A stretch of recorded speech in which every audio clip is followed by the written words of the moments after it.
नमस्कार दोस्तों, स्वागत है आप सबका मेरे चैनल कथा डिलाइट पर।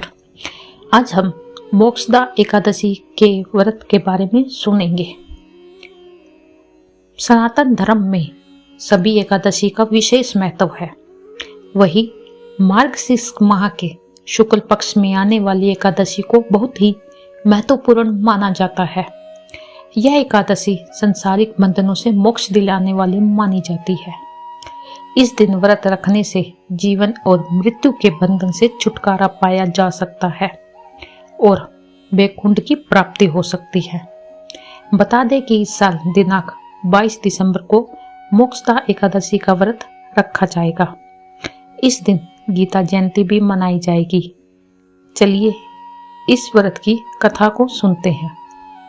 पुराणों के अनुसार भगवान श्री कृष्ण ने अर्जुन को गीता का उपदेश दिया और बताया कि मोक्षदा एकादशी पर श्री हरि का पूजन दामोदर के रूप में किया जाता है।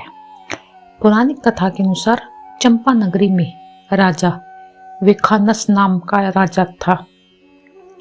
राजा अपनी प्रजा का अपनी संतान की तरह पालन किया करता था। उस नगर की जनता राजा की प्रजा के प्रति न्याय की व्यवस्था से बेहद ही खुश थी। तब एक रात राजा ने सपने में देखा कि उनके पूर्वज नरक में यातनाएं भोग रहे हैं और ऐसी स्थिति को देखकर राजा बहुत ही दुखी हुआ।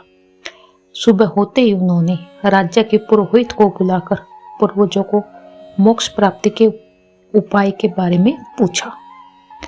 राजा के दुख की पीड़ा को सुनकर ब्राह्मणों ने कहा कि इस समस्या का हल पर्वत ऋषि के पास ही है।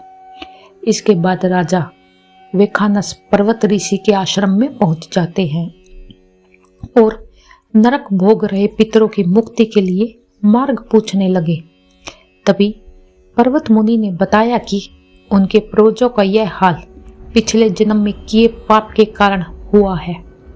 उन्होंने पूर्व जन्म में अपनी पत्नियों में भेदभाव किया था।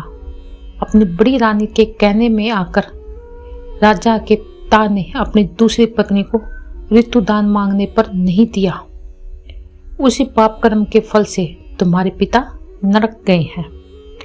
राजा ने पर्वत ऋषि से कहा कि मेरे पिता के उद्धार के लिए कोई उपाय बताइए।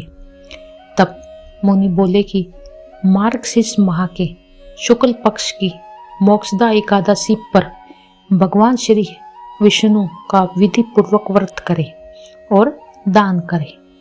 इस व्रत के प्रभाव से आपके पितर को नरक से मुक्ति मिल जाएगी। मोक्षदा एकादशी पर राजा ने मुनि के कहे अनुसार पूरे विधि विधान के नियमों को पालन किया, जिसके परिणाम स्वरूप पूर्वजों को मोक्ष की प्राप्ति हुई और जन्म मृत्यु के बंधन से मुक्ति मिली। तभी से यह व्रत मोक्ष प्रदान करने वाला माना गया है। इसलिए मोक्षदा एकादशी के दिन व्रत जरूर रखना चाहिए और भगवान विष्णु की पूजा जरूर करें।